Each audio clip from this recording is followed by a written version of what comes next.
Welcome to the Spawn on Me podcast. I'm your host, Kahlief Adams. What the deal be, Chicago? I hope you are doing very, very well this evening. It is a fantastic week for us here. The world has been losing its mind. It has not been amazing in terms of the state of the world, which we're absolutely going to talk about tonight because it is absolutely important that we get some really dope conversations in. But I have to say, from a podcasting perspective, from a content creator perspective, it has been one of the most fulfilling weeks that I have ever had. We have done some really interesting and fun things this week. And I think we have broken some ground in lots of ways that we didn't expect. And I want to thank each and every one of you in the audience tonight for being a part of that conversation, being a part of that growth. We were on the front pages of GameSpot, Funhouse. They shouted us out.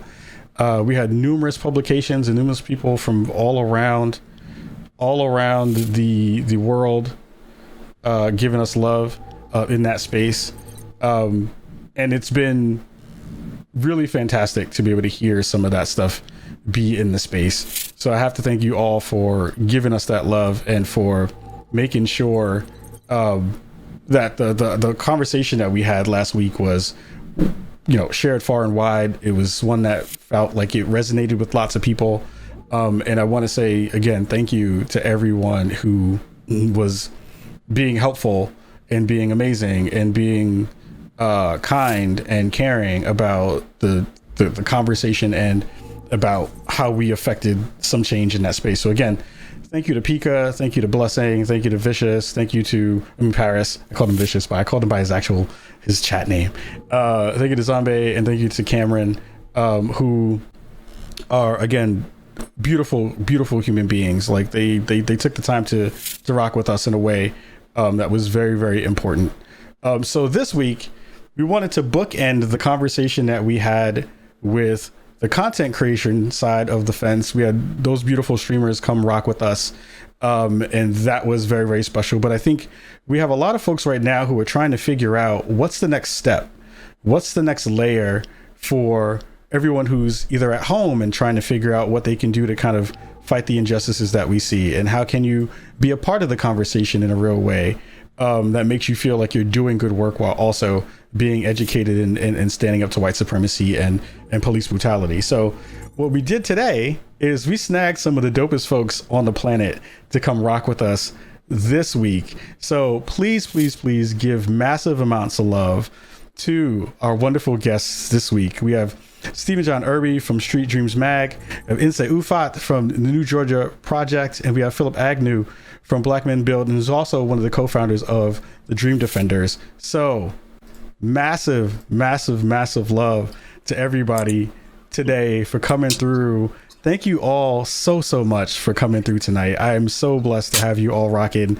and this is going to be a really fun show. So thank you again for coming through. Well, thanks for having me, or us. The first thing I want to do is for the folks who don't know your work and who are just now kind of coming to the space and learning about all the wonderful things that you all do. I gave a quick intro to, the organizations that you represent and the work that you do in that space, but I want to give you a chance to kind of talk about what that actual work does. So I'm going to go around the horn. Steve, aka the dopest name on the planet, Steve Sweatpants. Fam, let the folks at home know about the wonderful work that you're doing over at Street Dreams. So thanks for having me again. It's really dope to be here, especially with all these beautiful black faces. So we've been running with Street Dreams for about 6 or 7 years now. And what Street Dreams is a biannual publication and a creative agency that is an art institution, that the way that we like to look at it. So all of us are pretty much based on photographers. My other two business partners is Canadian. One is Eric Veloso, and the other is Mike C. Both based in Vancouver. And we really created a platform off of a hashtag at first. We wanted everybody to have a chance to get their work published because it's really hard to get your work published. And through creating that, we've been able to work with some of the dopest artists and creatives through the social media platforms and also just in art in general. So I'm a photographer myself, and I play a bunch of video games all the time. I'm literally playing Ratchet and Clank right now. Yes. I'm just happy. I'm happy to be alive. Honestly, it's hard out here. Yo, that is the realest statement ever told on the internet, especially with everything that's going on. So that's fantastic. Thank you again for rocking and being here. Insay, how are you doing? So thank you again for coming through. I want the folks at home to know about all the dopeness that you bring to the world. Can you tell the folks at home about the New Georgia Project? Yeah. Okay. So one, I still don't think that I'm cool enough to hang out with y'all. So I'm super grateful. Get out of here. Listen, the swag is on 10. So yeah, I run an organization called the New Georgia Project. We're based here in Atlanta, but we have offices all over the state, rural, urban, etc. And we started as a voter registration effort, right? So the idea was that when we started, there were about 1.2 million, mostly Black folks in Georgia who were eligible to vote and unregistered. And then you started looking at sort of the top of the ticket and realizing that consistently the win number, the difference between the winning and the losing candidate was about 200,000 votes. So there was literally 5 times the number of Black people in the state of Georgia that were eligible to swing any election. And they weren't participating in our elections at all. So we started with voter registration, but we also talked to Black people and we talked to them about their hope and their fears, for themselves, for their families, for their communities. And it helped us develop a policy agenda. And so you'll hear me say this all the time, wherever I'm in public spaces. I think that everybody needs a political home. And I would love for that to be the New Georgia Project, but it doesn't have to be. What is it that you care about? Who are your people? Find them and get to work. So we really want to change the culture of voting, and we lean into culture. So art, music, performance art, video games. We're trying to put together a comedy show, A, to support performing artists, but also B, to know that throughout the history of revolution, that artists have had an important role. So if we're going to change the culture of our democracy, if we're going to change the culture of voting, then we need to do it with culture. So, yeah. That's fantastic. That is amazing. That is amazing. Philip, last but not least, for sure, we got to talk about the work that you've been doing in the space, man. I've been watching and checking out everybody before the show. And hearing the work that you've been doing has been super inspirational. Let the folks know at home what you've been working on and what you've been doing in the space. Okay, thank you for having me. Honored to be here with you all. Insay, what's happening? So in 2012, I helped to co-found an organization called the Dream Defenders after the murder of Trayvon Martin. It was me and a whole bunch of other people. I was one of the older ones, so I drew the lucky end of the straw and became one of the leaders of that organization. Then has chapters all over the state of Florida. We were one of the organizations, just one of the organizations credited with making sure that the story of Trayvon Martin became a national story, but also did a direct action to push the district attorney to charge George Zimmerman. After George Zimmerman was acquitted almost a year later, we took over the Florida Capitol for 31 days. And that kind of elevated our work in Florida from the work we were doing in building chapters to being on a national platform. But by and large, our work has been in Florida. We were a part of the coalition led by formerly incarcerated people in Florida to return the right to vote to 1.4 million people who had their right to vote taken away because they have a felony conviction and because Florida is racist, hateful, and gives out felonies quicker than candy. And so that was huge. And that's the work that Insay is doing in Georgia. We see Amendment 4, which is that amendment that we fought for, being pivotal to kind of righting the wrongs in our democracy in this country and bringing people who haven't had their right to vote into the ballot box. The one thing that I'm most excited about today is that on Monday, we're launching something called Black Men Build. And I think we should speak to this, that a small but increasing number of Black men are becoming persuadable to the bullshit that comes out of Trump's mouth. And we want to make sure that that doesn't happen and that doesn't continue, but that there is a political home for Black men. So we're launching that on Monday. I'm excited to be here. That's amazing. That's amazing. That's amazing. It sounds like there's a sound in the background. Does anyone have a window open? That's definitely me. My TV turned on by accident. I'm definitely that guy. I'm sorry. That's why I started moving. I was like, "What was that? What happened?"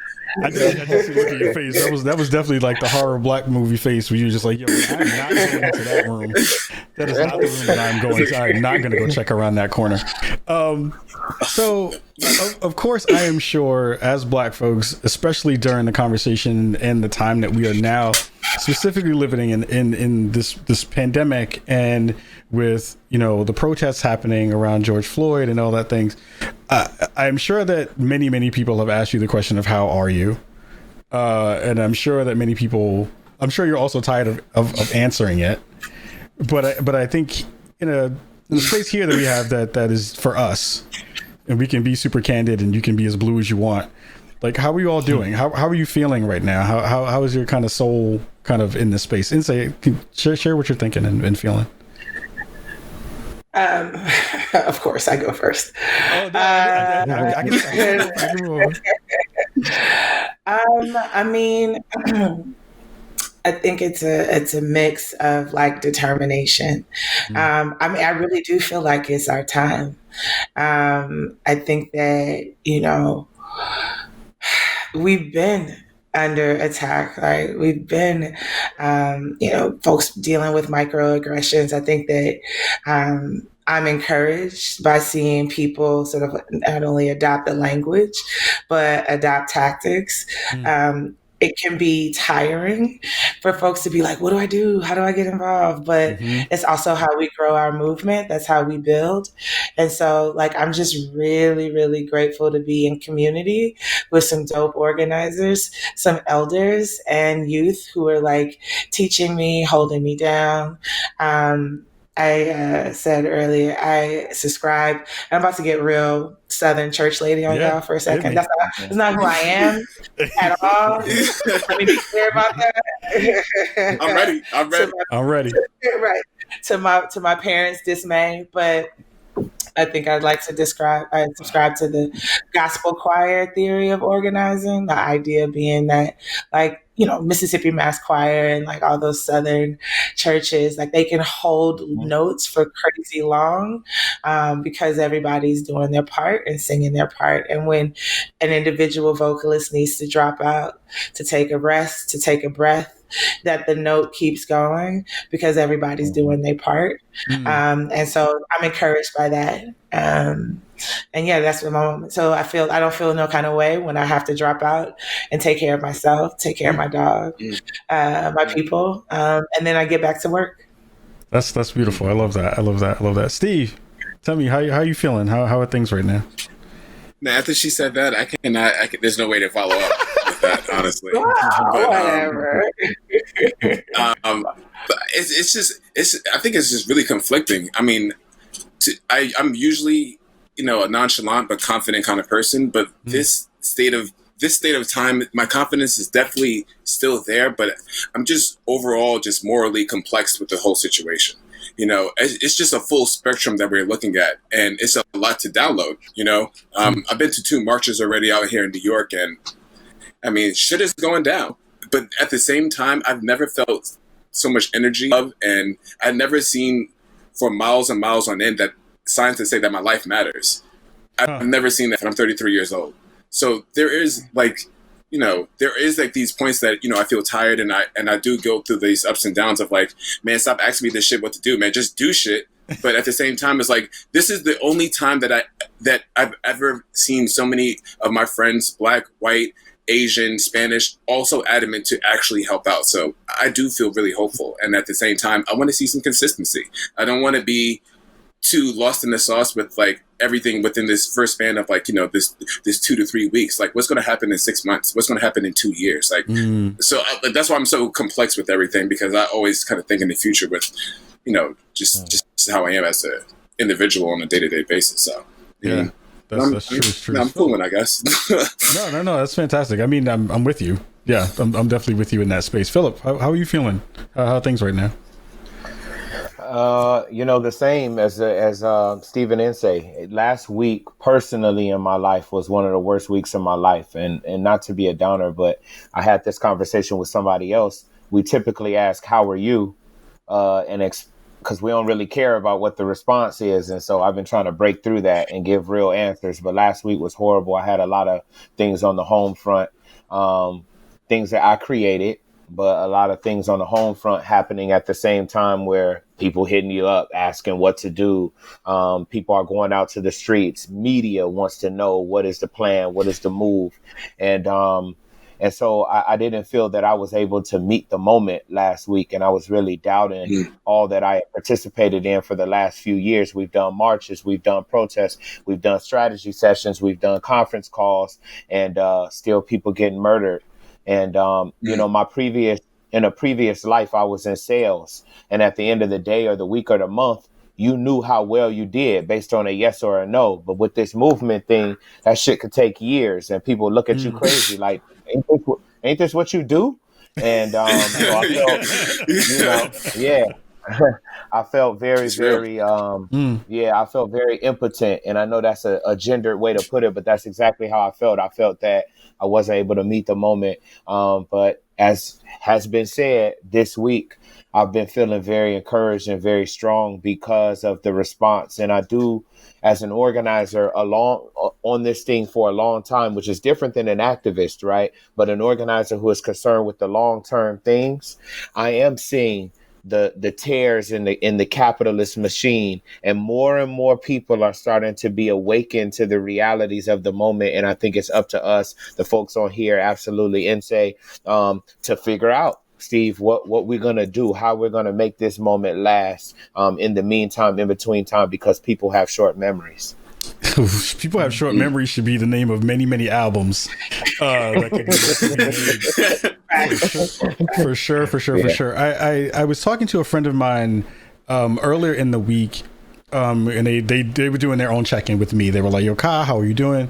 How's things?" And for the most part, like, my shield is pretty big at this point. Like the bubble that I have around me in terms of how white supremacy bounces off of it from a mental standpoint is pretty thick in that, and it's good at this point. But it makes you do the self introspective part where you're like, all right, so when did this bubble start? Where did the shield get to this point? Where was the first day or incident that came up that made that thing start to grow? Right. And I remember the death of Yusuf Hawkins, because I'm from New York. I'm from the Bronx. And I remember the death of Yusuf Hawkins, and I did the math, and I was like, I was 11 when he died. And I was like, I was 11. I'm 41 now. So that's 30 years and change, 30 years at this point, of seeing these things kind of amass, and all those things kind of pile up on each other, and be conversations that you have with your friends and your parents and your loved ones and your siblings and all those other folks. I think it definitely changed the way I viewed the world. And I guess it's not when I lost my innocence, but it's a part of that innocence loss. Yep. I'm curious from all of you, when was the time when you decided that you wanted to do this work? Because this work is not easy. It takes lots of time, takes lots of effort, takes lots of emotional work, and emotional investment. But I'm curious to know, like, when was the time when you kind of woke up and you were like, oh, this is a thing that I need to do with my life as part of, the thing that my energy is going to be moving towards. I'm curious, Philip, like, what was the thing was there an incident that happened? Was there a thing that happened that sparked that want for you to kind of do this work? Yeah. Damn. Well, I'll break it down into two phases, and I'll be quick. But the first is how I grew up. So I grew up poor on the south side of Chicago. I'm the oldest of four boys, a preacher and a teacher. We went to church. We came home, went to school, we came home. I grew up in one of the worst neighborhoods in Chicago. And so what I always say is I was politicized, or radicalized rather, growing up like that. And I went to magnet school, and then I got to see how kids was living on the other side of the city. And I was mad. I was very mad growing up, feeling like my whole life was unfair. My parents prayed, my parents tithed, and we still couldn't make ends meet. But I was politicized in college, and I would say I'll give that the moment. There was a young man named Martin Lee Anderson who was murdered in a boot camp in Bay County, Florida in 2005. I was at Florida A&M University. Shout out to my HBCUs. And that school had always started to drill in us, you have a role. It's bigger than just being a uppity Black person who wears a suit and knows what fork to use. I was in business school, knows what fork to use, etc. But that you have a duty, and that's what FAMU is about. And so I got immersed in that, and that was when the bug got me, and there's nothing like going out and protesting and being able to express your anger in a way that could potentially have good effects for people. And from that point on, I knew that was my purpose. So that was in 2005. That's when I knew. That's fantastic. Steve, I want to talk to you about that. When did you kind of start to use your kind of artistic lens to kind of do some of this work as well and do that activism? So I can't say that I really am an activist or an organizer. I mean, as an artist, I just really always, I thought it's always really important just to, especially in art, it's all about representation. And within this, I've been shooting for about 7 or 8 years now, but within the last 4 or 5 years, I've been really obsessed with making sure that I could show Black stories in the most honest way possible. I didn't want to always have this narrative that people can just dictate for us, because you see it all the time. And then I grew up, I'm born and raised from New York, and I was born in Flatbush, raised in Jamaica, Queens. And my mom is from Brownsville, and she grew up in the 60s and the 70s. And she used to tell me about how they used to protest back then. And she used to tell me how they used to, chant Ungawa, Black Power. And then that was the big thing back then. And then while this is all happening, and me being into street photography, which is being hip hop for me, it's all about showing the most purest form of expression and representation. And especially with, not all white photographers do this, or just photographers in general, the way that our people are represented, I just really, I get offended by it. So I felt like with this protest, especially with so many narratives that are around, I felt like it was my due diligence to show the truth, to show that Black people are not the ones that are looting and running around and just doing all this nonsense. We feel like this is our time to be here, and that we are empowered, and that we're powerful, and we're respectful, and we're doing this peacefully. And there's nothing wrong with that. And I just think I just took it really seriously. And I just think that, I don't know, I just think it's our duty that anybody who has a camera, or anybody who's into painting or anything like that, I think, especially as a Black person, I think it's our duty right now to really show what we represent and what we are really about for our families. Word. Insay, share your thoughts on that question. Yeah. So I know that people talk about Atlanta as Wakanda now, but right, and this Black Mecca. But I will tell you that growing up as an African kid in the 80s and 90s in Atlanta, I was all kinds of African booty scratchers, right? That was it. Yep, you see it. So I'm an immigrant. I was born in Nigeria and raised in Southwest Atlanta. And, poor kid, poor immigrant family. And, the idea that Atlanta was this place for Black people in particular to prosper and have, climb the ladder of social mobility, tons of Black millionaires, now it has the nickname Black Hollywood. But there's also the home of such income inequality. And so when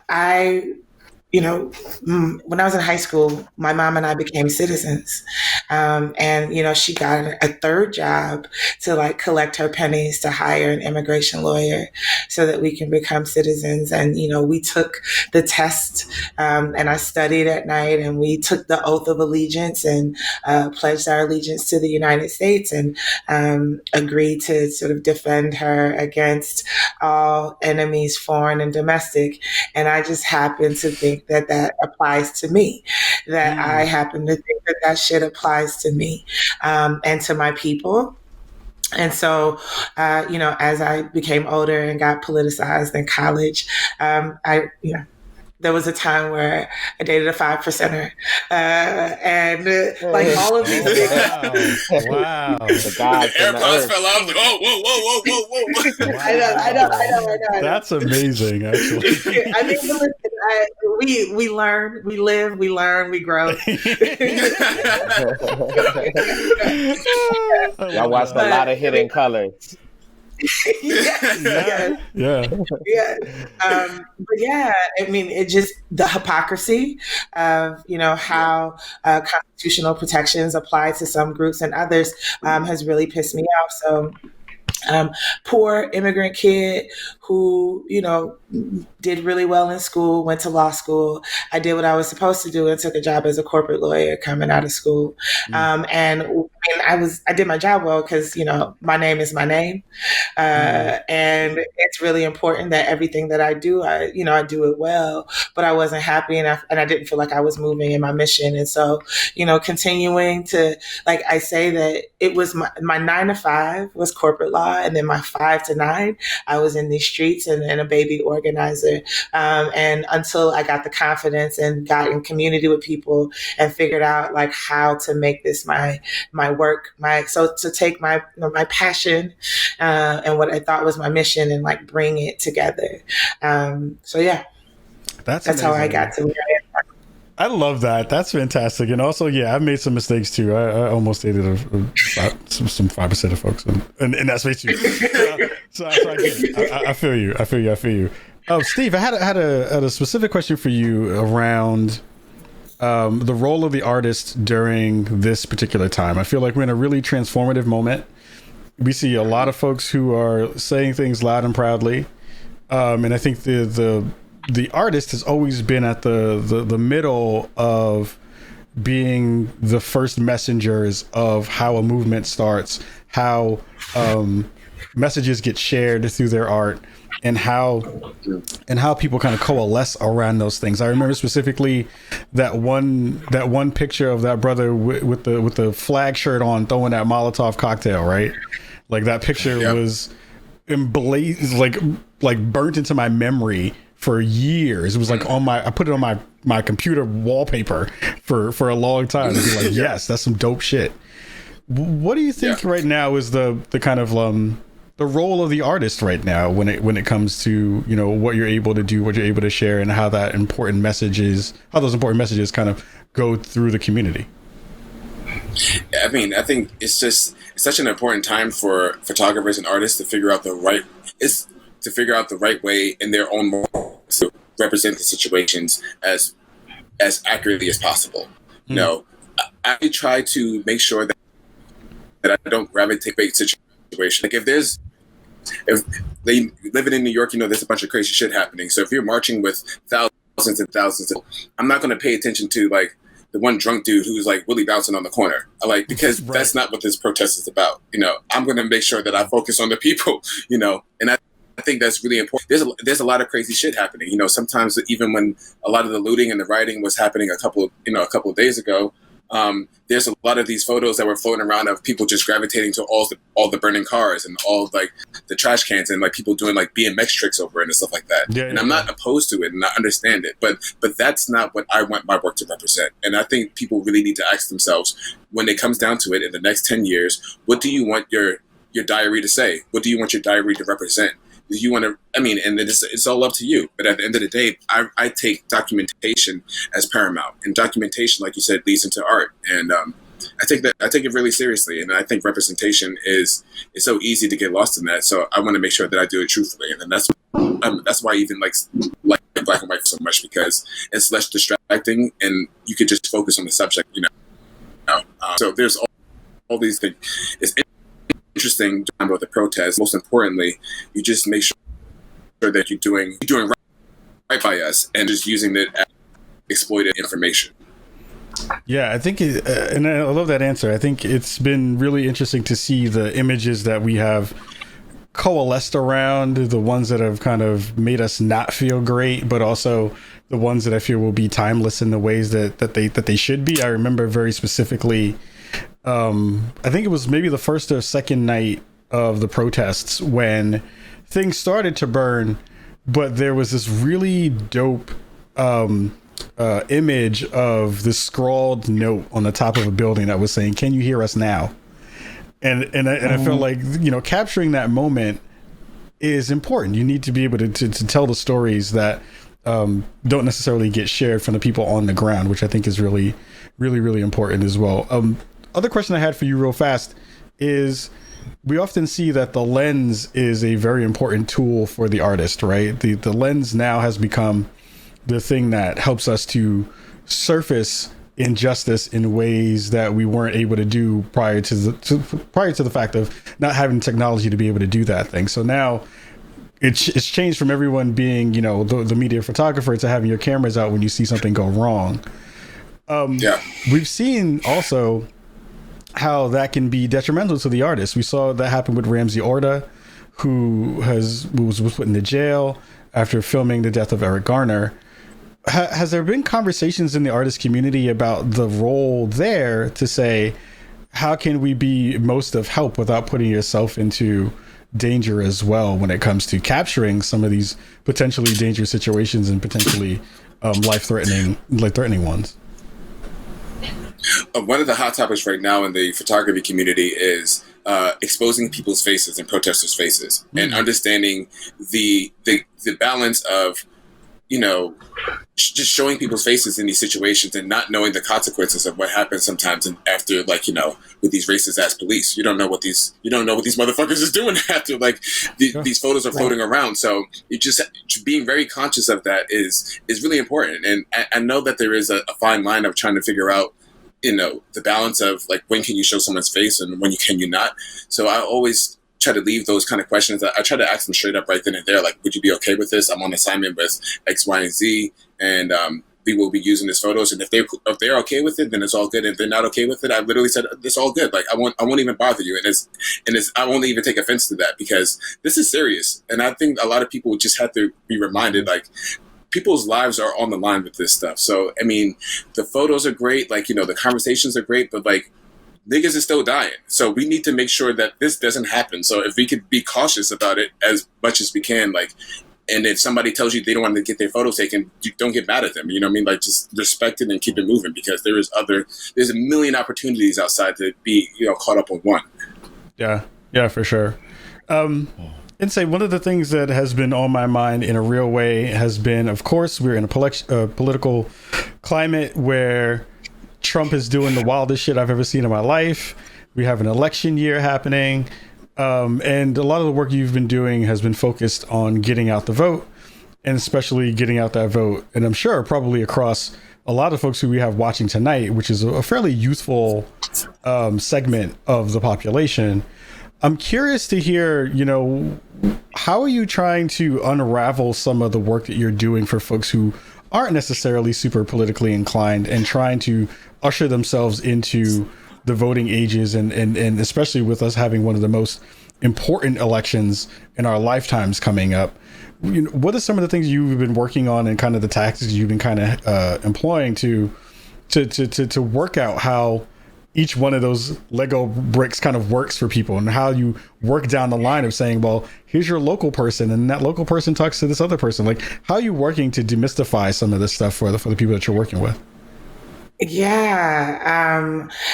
First of all, we, have 2 ears and 1 mouth. So we do more listening than we do talking. That's really important, because people will tell you what's on their heart and what's on their minds and what their priorities are. And so the way that we train our organizers is to listen, right? And people will tell you what they care about, and then we talk about it. So you question the value of your vote. You question whether or not voting is even matter. But you also are out here at the protests with us, right? Because we are always in the streets with our people. And so, one of the examples that we use is Trayvon Martin. In Georgia, and I'm sure it's the case in a lot of other states, that the jury pool, people who serve on juries, comes from registered voters. And so if you were in the jury deliberation room when you heard the trial? You were in George Zimmerman's jury. Would you bring in your people, your experiences, your memory, your community? And there's no way that you can serve on a jury if you're not a registered voter. Again, that's the case in Georgia. I think the other thing is that, you might not vote, but guess who does? Your boss, your landlord, these racist cops, right? They all vote. And so if you are about sort of liberation, why would you take any tool out of your tool belt, right? So yes, it's protesting. Yes, it's voting. Yes, it's lobbying. And, we used to be like, we can't tweet ourselves to liberation, but like you can actually tweet like the conversations that are happening on Twitter, the consciousness raising that's happening on Twitter, it all matters. It all matters. And so I tell people, like, again, it is one of the least things that you can do to bring about the power and the change that we want to see. But I don't try to lie to people like it's like, this is it, right? And I don't, you don't have a right to protest. You don't have a right to complain. Nah. You absolutely have a right to complain. But when you are ready to talk about like how we win and not like how we lose less, but like how we actually win, then voting has to be a part of that conversation. Yeah, it's been really telling because so one of the things that we've been trying to do and we've done over the past couple of years, we run this thing called Spawn for Good, where we raise money in the gaming space for social justice issues that most people don't actually mess around with. So we did Black Lives Matter the first year that we did it, like 5 years ago. We actually donated to Erica Garner when she was alive. And one of the things we want to do this year that we did last year was, again, get out the vote. We've been working with folks like Vote Riders and some other folks in that space. So we're looking to do more of that work. But the conversation that we had, myself and my friend, when we were doing it, was there was a huge dearth of energy right after multiple people came out of the race, right? So when your fave didn't make it, a lot of that youth energy kind of went away, right? The conversations that we had, especially with then Bernie dropping out right at the end, and now Biden being the presumptive nominee, maybe kind of sort of almost still, because we still have to go to the convention. How do we kind of work to figure out how we want to move the youth vote in this space right now, where it's very difficult to do that organizing because we're all home now because of COVID? There's a lot of that grassroots on the ground, boots on the ground conversation that usually happens with face-to-face conversation about why you should be doing that work. Philip, you've been doing this for a very long time. You were formerly doing some work with the Bernie campaign as well, which had a huge energy around it for the youth vote. What are the conversations that you're having with folks around you now about how you galvanize that in a real way with candidates that aren't necessarily popping in the way that we would hope that they would have, in ways that are going to be really sexy for all the folks, especially in our community? What are the conversations that you're having in that space? I mean, I think reality is endorsement. Right. I think reality is endorsing the importance of voting right now. We've experienced. We say continuously that Corona is the virus, but capitalism is the crisis. Having elected officials that don't care about you is the crisis. That, yes, coronavirus would have attacked our country. We couldn't prevent that from coming, but we could have had a safety net. We could have had health care. We could have had people not living on top of each other. We could have had people not living in food deserts, right? And so the conversation is, I think, reality right now is doing everything we need to do to light the kindle for people. We just need to let them know that we got to do what we got to do right now. On one side, we have a neo-fascist in Donald Trump, who is racist, who is a representation of a hate and a divisiveness and a love for money and profit that is at the heart of this country. And on the other side, we have someone who is on the outer realms of senility and doesn't have a vision. But we do have the opportunity right here. And look, I'm stealing this from a friend of mine named Jerica, who's an incredible writer. I love that. Who's an incredible writer. This is The Last Dance. This is the last dance. If we do what we're supposed to do right now, this is the last time we got to dance with the Democratic Party in this way when we're not leading the dance. And right now, we actually do have a legitimate opportunity to move the platform, to fight for as much as we can get from a candidate who actually has never represented themselves to being on the side of the people. But we have a real opportunity to continue to push because he's vulnerable. He is not one of the strongest Democratic candidates that we've had in the last few decades. And if he is smart, he knows that. And so I think we can't leave anything on the table. Insay really already said it. The only thing I'll add around the voting conversation that we say in addition to what you all are saying is, you know, people always come to young people and say, look at all the people that died for you to be able to vote. And I tell people, no, that's true. But it's not about the people who died for you to vote. It's the people who dying around you. It's the people who are about to die. And so the vote, I don't know what happens when you do vote all the time, but I know what happens when you don't vote. And it's exactly what Insay had said. It's those people are going to vote and they're making sure that their interests are supported and advanced. And so that's what I've been trying to do. Let people know we cannot have Donald Trump for 4 more years. We do have Joe Biden, but this is the last dance. I love that. I mean, we've seen the conversation around the black vote be really, really volatile within the group and outside the group in real ways. I've seen many people be like, yo, I'm taking my vote and I'm out. Fuck that. And there's also been the folks who are like, yo, you need to earn it in a real way and do that work.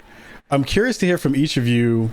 You know, you kind of touched on it a little bit, Philip, but the conversation around the power of the actual black vote. I think for the folks who are in our audience, we have a large swath of black and brown folks who listen to the show and pay attention to the show. But a lot of those folks are still having that analysis paralysis of like what they want to do when it comes time for November, because they're not excited about who we may possibly get, and they know that Trump is a piece of shit. How do you? I guess what's the how do you kind of grip with that part of it as well, to say like how do you express the power of the black vote to folks who don't necessarily understand just how much power we actually have in this space? Is there a number that you give them? Is like this amount of this, like this is the amount of people that you need to flip a thing, or is it something else that you tell people as the elevator pitch to the black vote that you share with people? I'm going to go around the room and say you started off. I mean, again, it depends. I start by listening, but we have tons of examples. Listen, the mayor of Atlanta, Keisha Lance Bottoms, like people were super jazzed and excited, right? Atlanta got a mayor named Keisha, was like a whole thing for a while. Yeah.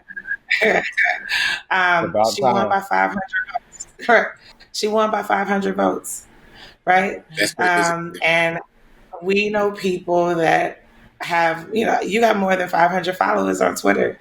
We have more than 500 followers on Instagram. And so you can't tell me that and let's be clear, she won in a runoff. So she didn't win like outright on the first ballot. And so just, it is a numbers game. And again, it's a part of the larger strategy. I think also when we start thinking about Biden, I think that so what's going on in the White House is super important, right? But what's more important is what's going on in your house, right? Talk about it. And the water that we drink, the air that we breathe, right? Like there are people who are elected and they, are beholden to sometimes lobbyists, sometimes corporate interests. What does that look like if you have people who are beholden to you? Like we literally have the ability to hire and fire these folks, right? And I don't want to leave that on the table. And this shit is urgent, motherfucker. Like, I'm super happy about like so there's a framework that we've been working with, like folks who do criminal justice reform and criminal legal reform around divest and invest, right? So it's a lie that we don't have enough money to have good schools. It's a lie that we don't have enough money to have high-speed internet everywhere in our country. It's a lie that we don't have enough money to have our own bullet trains, right? So, like, I've wanted since a little girl to be able to just get on a train on like Friday and like head down to Savannah, do some work, kick it for the weekend and come back. And that doesn't exist because we have elected officials that don't respond, that they're not accountable. They don't know what our issues are and they're not accountable to us. We can get rid of them. Right, at every level of government. I feel like there was a time where when Trump was saying all the wild shit and folks were watching in fascination, right? And there was this debate, particularly among the media, about whether or not we should take him literally or seriously, right? And I mean, I think that question has been answered and it doesn't matter, right? Like, he is a threat to us, our way of life, the democracy that we're trying to build. And so I try to, again, connect to the things that people care about, express the urgency of the moment, and like help people or talk to people about connecting into their power. So, okay, you don't want to vote. Like, what is it that you're going to do? Are you happy with the way things are? Right? Because if you're not, like, this is definitely one of the things that you can do. Yeah. Steve, you have any thoughts about that? It's really interesting because like this is the first I've been, especially with Street Dreams and everything that we've been doing with Street Dreams, everything that we've been doing is to not only help promote the artists, but also to help promote our communities and protect the people that we really care for. So this is the first year that we actually got hit up to work with the census, and I think it's really important to something like the census is something that's so ill because shit like that is exactly to your point of we need to control what's happening in our house right now. And like the stuff that a lot of people, a lot of Black people just don't fill out the census in the first place. I'm not going to be a hypocrite. I don't fill out the census, but once I've figured out all the information that goes along with it and understanding like these things affect our next lives for the next 10 years. If somebody is 13 years old or like 18 years old and they figure out something about this, you can actually have real change in our community to help get more like public funding, get better school lunch, get better all this other stuff that we actually need out here. So I think it's kind of important I know that not everybody is ready to jump off the cliff, if you will, but you really need to take this stuff seriously and get involved in, sometimes getting involved is small steps first in order to get to the bigger step. But like, we really need to start taking action because we can't be scared of that shit. We can't be scared of failure because regardless of anything, we just need to see some kind of progress. So I completely agree with everything that that everyone is bringing to the table because it's really important and it's like you said, it's urgent as hell. Like, we need to figure this out ASAP. Yeah, for sure. Philip, what are your thoughts about that? Well, I agree with everything that's been said. We try to couch voting in the whole kind of pantheon of what we have at the tools in the tool belt. And so when right now, I think it's very important, maybe more than ever, because we live in a country now that isn't founded on a basis of truth anymore, right? There are alternative facts. There is an undermining of reality, and there's a intentional confusion that emanates from the White House, and then is promised. So what I like to do when I'm talking about voting is talk about the realities of what we are up against, talk about the importance of us gritting our teeth and doing what we have to do this year and how it fits in our plan for the next 10 years, right? That's locally, that's statewide, and that's nationally. And so that's, I think, at the most simple level, in addition to everything that has been said, that is what we try to do. We say, look, I already know how you feel about this election. I feel you too, right? I feel exactly how you feel. Maybe even I feel crazier than you feel actually about all of this, about what we have. You know what I'm saying? But we have to do what we have to do right now. And don't act like you don't do what you have to do every day. You go to a job you probably don't like, right? You probably buying food that you don't probably like. So don't get all principled right now when we're talking about just one thing. I'm asking you to go possibly wait in line. And you do it for Jordans, you do it for everything. Wait in line and go circle a box. And let's talk about the protest. Let's talk about the city commission meeting that we got to go to. Let's talk about all the other things that we have to do to go to. One of my favorite quotes is by Amilcar Cabral, and he says, we have to expose truth to the masses, basically, right? He's saying, claim no easy victories. Tell the people no lies, right? And so we cannot lie to the people. Right? As Nsé said, they'll tell you what they care about. And I think we have a duty and a responsibility to respond to them and say, listen, yes, it's fucked up, but I'm going to tell you what the answer is not. It is not to put that coin in that you have, that is your vote, that is your consent into the system every 2 years, 4 years, and not to throw that in a wishing well, not to throw that in a slot machine, but to put it in this right now. And let's talk about what we're going to do afterwards. Right. But you cannot let all this work. Donald Trump represents an existential threat to our lives because he is willing to use every mechanism at his disposal in this sick country, right, to make it sicker and to consolidate money even more and consolidate power even more. And that's going to set us back. We're not going to be able to move the way we need to. Yeah. One of the things I've loved seeing and hearing you say, Philip, over the time that I've been checking out your work, it was a really great piece that you talked about. I think it was with Talib. And you talked about the kind of recollection of the Black consciousness, right? And the Black conscious. And how, after years and years of dismemberment of the Black body and the Black mind and all those things from slavery to Jim Crow to this is what we see today. I'm curious about your thoughts about how this movement feels. Do you feel like, our lead and participation in these protests and these movements that we see right now, and then everyone around the world kind of jumping into the fray, do you feel like that's a part of that reclamation, of that kind of bringing the body and mind back together for Black people in some ways? 1,000%. I'm gonna make this super quick. That's why I love the word remember.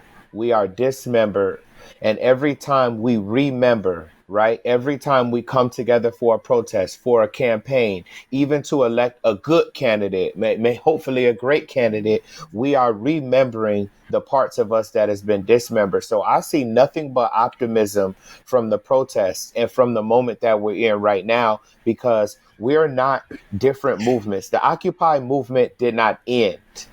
Right? The Black Lives Matter movement will not end. The movement to save Troy Davis did not end. Gina Six did not end. Right? The movement after Katrina did not end. There are people from those movements who then helped and joined other movement. And Dream Defenders is an example of that. One of our co-founders is Nalini Stamp, who was one of the people who helped co-found Occupy. We wouldn't have known what the fuck we was doing really at a lot of times without Nalini. So I see it growing, and I see it starting to come together like Voltron.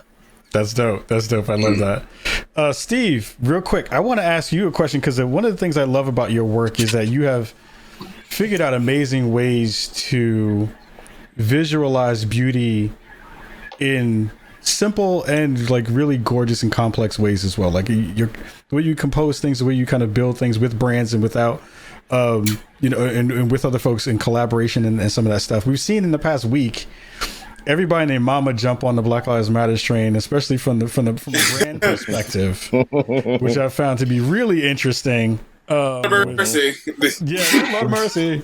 I'm curious to hear your thoughts about that. I feel like that's a part of the ethos right now of everybody kind of jumping on this and feeling like it's the hot thing to do. What are your thoughts about kind of the brand management and the brand alignment with stuff that 4 years ago, when Black Lives Matters was basically supposedly, from the people who said it, a terrorist group? Come on. Yeah. And now everyone is we were terrorists 4 years ago. Yeah, for real. So what are your thoughts about that part of the thing? We started making better merch. Probably, I don't know what happened.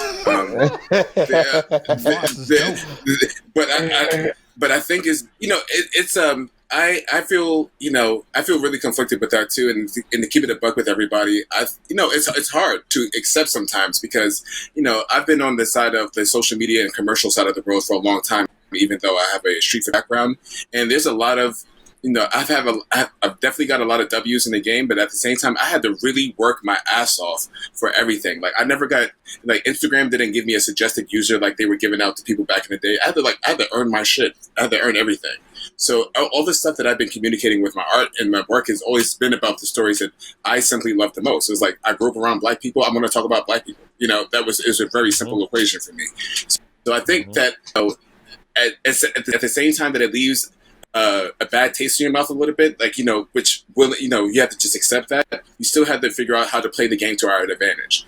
And maybe if you get a little bit, I get a little upset sometimes, and that's like, let me just let this chill here for a bit, and let me test this a couple of, so I don't sound like I'm giving you all this, the stereotypical angry Black guy tone of like, man, now you want to hit me up and say this because that's your first intention to say sometimes. But I think it's way more important to just make sure that we're doing things with intentions, that we're finding companies actually want to represent our work the right way. It's there might be some situations that you might have to say no to, but at the same time, that you really have to evaluate the situations where we can really get our message across, to a massive amount of people. And then some of these companies, they have that exposure. So we just need to be really understanding and understand what we want to represent in those situations. But, I'm going to keep it, like I said, I'll keep a buck with you. It's hard. It's hard to really accept that sometimes. Sure. But I can't let my ego get in the way because there's way more other shit that's at stake than my ego. And the fact that you didn't hit me up 6 months ago. For real. That's real. We are primarily. Wait, does anybody else have anything to add to that conversation? Because I think that's really important too. Anyone else have anything to add to that? I mean, it's been kind of disgusting, but shout out to Ben and Jerry's though. Right? They went in. Killing it. Come on. It goes. Right. Yeah. I don't even do ice cream like that, but I'm inspired to grab a pint. I think that. I mean, who knew that eventually social justice was going to become profitable? That, titans of industry would try to leverage that to add to their bottom line. I'm not necessarily a fan of it, but, this performative wokeness by some of these brands. But, welcome. Yeah. Just like we always thought. The only thing I do want to say is that at least now we have some people on the record, right? And so in 2 months, when Gucci or Dior or one of these motherfuckers try to do some shit, we're able to say, "Yo, 2 months ago, bro, you was doing this. Now you at the sweatshop. Now you at the boom, boom, boom." And I think a lot of these companies are saying Black Lives Matter, not knowing that the politics of the people who are generating this thing don't just begin and end with African Americans, right? We're talking about Africans, we're talking about Vietnamese people, we're talking about Palestinian people, we're talking about Brazilian people. And so I think that's what it's really when it's going to really hurt them, when they're like, "Oh, that was cute, but I thought y'all were going to allow us to do this stuff in Haiti." And it's like, no, bro, that's not how it's going down. So they're on the record now in this moment when it's a vibe. And now we're going to be able to say, no. So I think it's good in that respect. That's fantastic. Yeah, you're totally right about that. I'm looking. My eyes are like, I'm like Steph Curry's daughter in that one thing, looking at everybody. I see you. Yes. How is the gaming world responding? I feel like you have your thumb, your finger much more on the pulse than I do. So what have you seen? Well, it's a couple of things, and I'm happy you asked that because I'm going to ask you about the games that you and your crew are making, because I think that's fascinating. I mean, honestly, it's been really interesting, right? So we've been doing this show since 2013 at this point. It's been hella Black forever. We talked about everything that you possibly can talk about, with the cross-section and intersection of games being the kind of foundation of it, right? Right now is hot. It's the same thing, right? Many gaming brands, many streamers who haven't said a thing since everybody else died are now throwing up their white and black lettering on all their social medias, and now they're pulling in Black streamers and shouting them out and doing all other stuff now when everybody's hot and you didn't want to play with no Negroes ever. But we want to play with some Negroes and not everybody else, right? So we have that part of the conversation, right? It is that same thing that Philip said about, what's going to happen when the next person, sadly, as we all know, and it's a sad thing to say out loud, is going to lose their life. We've had people lose their lives during the protests already. That people are not talking about and not giving air to, directly and in real ways. It's going to be interesting to see, because my shift has been from a person in the gaming perspective, in the gaming industry, to move away from the messaging around, okay, representation is what we need to have in here just to get the people in the room, which I think is important. We need to do that too. But I'm like, we are folks who buy shit in this space. We are consumers. The black dollar is very, very strong. The black dollar is a huge part of our power base. How do we have those conversations about how your brand and how the folks that you're going to be making games are going to do things that benefit us in ways that actually matter? Are you going to put us on your stages to represent your games? Are you going to put us in as characters into those games? Are you going to be the ones to come to our communities and not just talk to us about Madden and 2K? Because we do a whole bunch of other shit besides just those two things, which you automatically assign to us in that way. So I'm doing that work with the show. I'm doing that work. I work over at Intel. The 2K stereotype kills to this day. It's madness. It's madness. And I'm trying to do some of that work at my day job over at Intel in the gaming spaces there. So it's like, it is a very interesting space where now you have a lot of folks within the groups who are, and the folks on the periphery who are trying to now kind of poke in and cash in about how this stuff is working. And the folks who are the old heads like me and some of the young cats, we're seeing it and everybody's wary. You know what I mean? It's like, you see that weird trap in the forest. You're like, nah, I ain't fucking with that. Those leaves don't look right. I ain't stepping in them leaves. Them leaves don't look right. A little too neat. Yeah, them joints is too neat, right? You know what I'm saying? So the conversation is changing. It's a little bit weirdly too early for us to tell who are the real ones and who ain't the real ones. I will say this, again, and folks who, you'll hear me say this again, but in a real way, the show that we did last week with the amazing streamers that we had on the show, that thing got shared out in a way that I've never seen before. Like, I've never seen gaming companies, people at high level, C-level, pass that thing around and talk about it. And we were on the front pages of a whole bunch of different gaming sites this week. I said last week when, it was recorded last week, but we put it out this week. So to a certain extent, I am happy about what that means. I want to see the long game, though. When the long game happens and we get a chance to see, like, how long are you going to do this? How much access are you going to give people? That's when it's going to be the rubber meeting the road in that way. So thank you for that question. I think that was really important and good to bring up. But I want to focus it on you, because I remember hearing in an interview that you did earlier that, and this is one of the things I was like, oh shit, we got to talk about this. What is this about the games that you're making to kind of help the messaging around voting in the political process? Yeah. Well, I will say that we started with Madden and 2K tournaments. Yeah, right. Gotta go where they at. Though, as you should. I ain't mad at you. I ain't mad at you. That's why I was like, oh, okay, that's not cool. Okay, I got it. We also had Smash Brothers tournament. See, I love Smash Brothers. All right, cool. All right, so there you go. And it really was like an attempt to,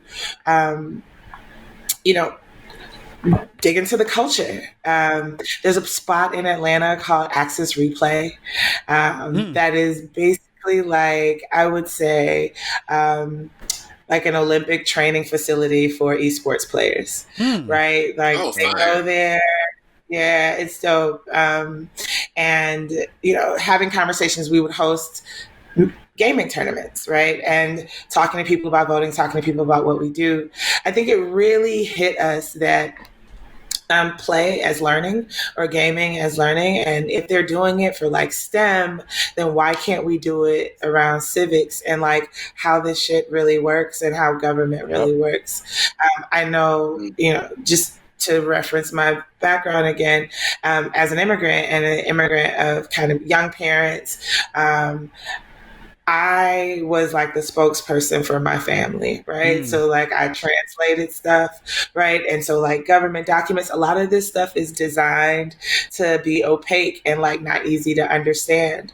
And so the idea was like, well, why can't we do a choose your own adventure game so that people can really understand how to navigate if you are a Black child with a learning disability trying to navigate your way through the public school system to get what it is that you need compared to like a wealthy white kid, right? So people could understand inequality and how it plays out in everyday life.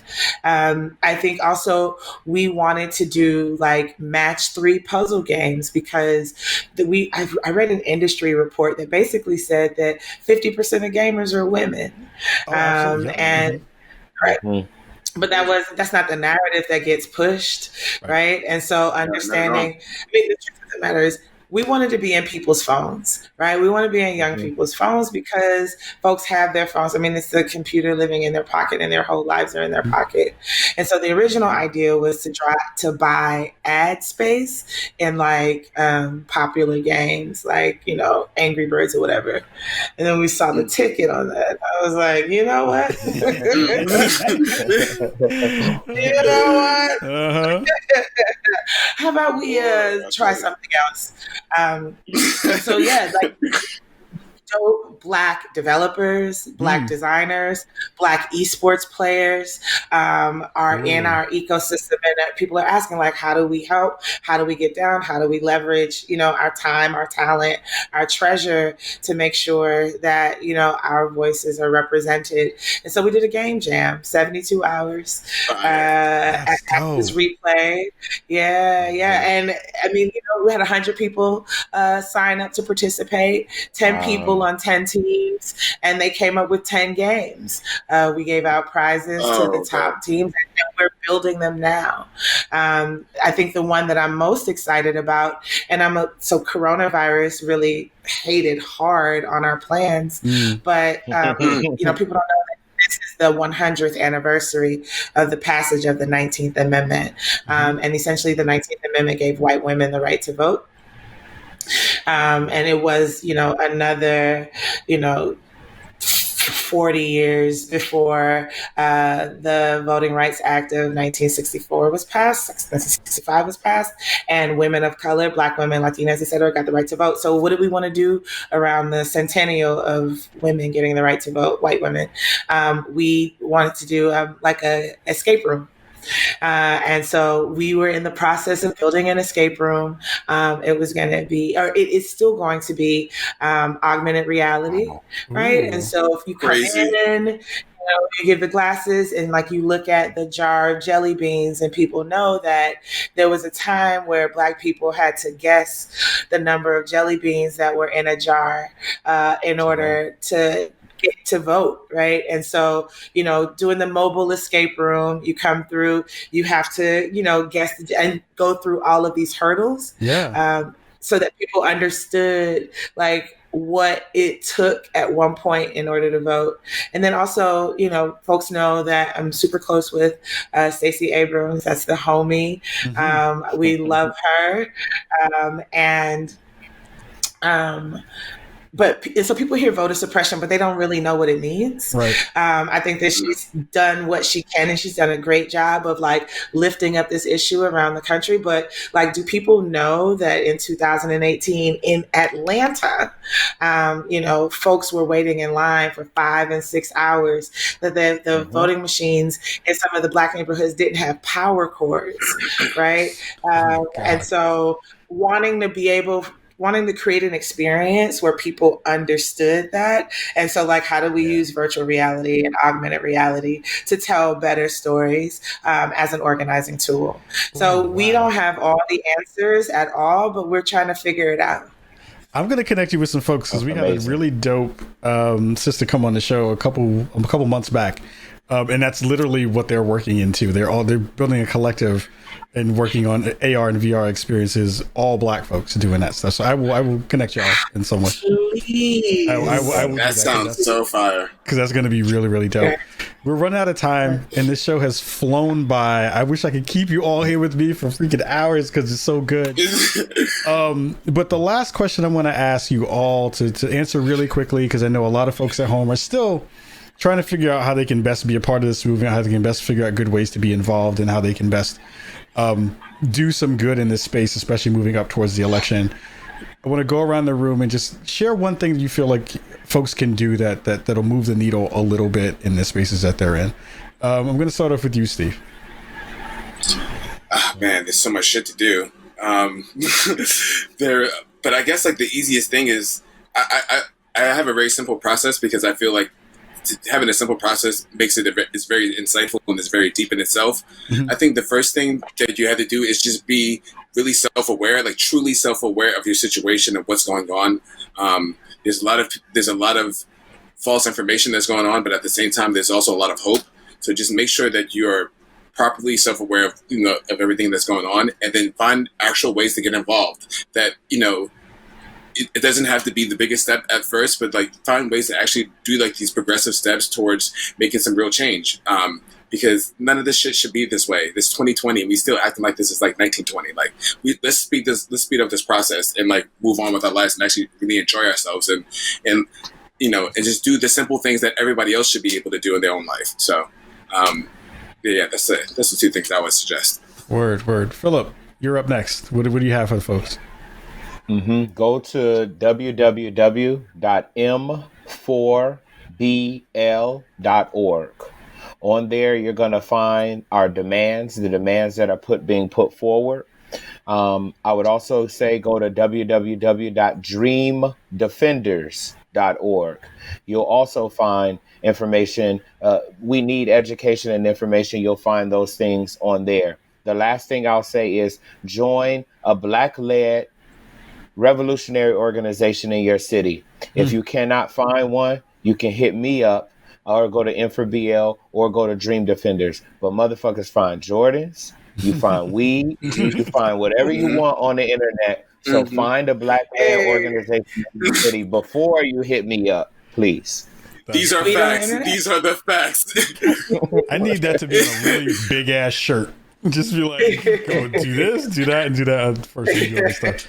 Insa, you have the floor for the last word. Thank you so much for hitting us up with this.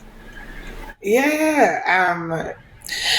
To echo my brother Phil, you need a political home. We all do. There's something that you care about. So get organized. We got to organize people and we have to organize our resources. The truth is that the enemies of progress will always be able to outspend us, but it's more of us than them. So find your people and get information. We are working on, and it's for the Spawn on Me audience, we're working on additional gaming activations. We would love partners, collaborators. We are coachable and teachable. We want to be in community.